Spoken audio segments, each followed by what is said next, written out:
great to see you again. You take a sip and wake up. The last time we spoke, you said that a great villain is someone who thinks that they're right. Yeah. And I totally agree with that. For this villain, was there anybody that you were channeling or an event or like a character that to get that rage?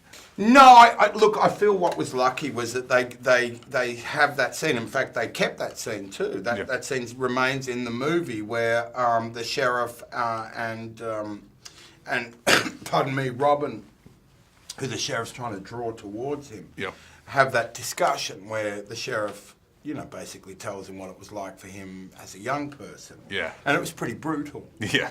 And so you are able to kind of get this notion of someone whose reaction to that and reaction to the world around him is, okay, I know how to do this, just be more brutal. Yeah. You know what I mean? Like just get more than that. So those kind of things are a big help. Yeah. I mean, there are performances of the sheriff that will never be beat. No one's ever going to beat Alan Rickman, in that trajectory. No one will even come close to it. I don't know. know What I mean? Like, I think...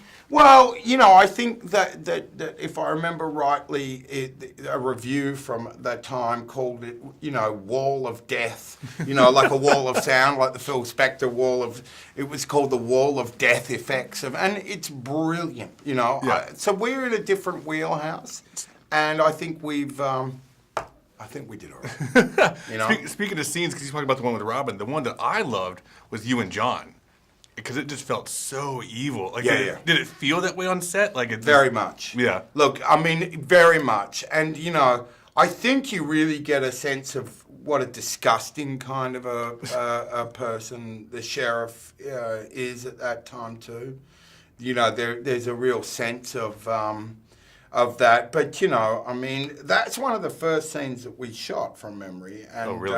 That was the first time I'd met Mr. Fox. And, wow. and I go into a situation like that. I'm not undaunted when I'm going to be working with, such a titanic talent and, presence as Mr. Fox. And, but the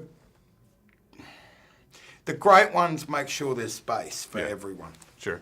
You know what I mean? He's Absolutely. really, he's awesome. You're actually one of my favorite actors that plays villains.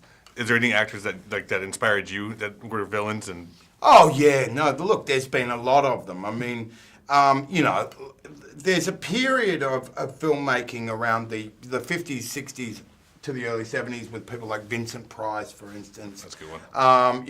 I adored Steven Berkoff in his villain period, if you like. Alan Rickman I thought was extraordinary. There's been a lot of,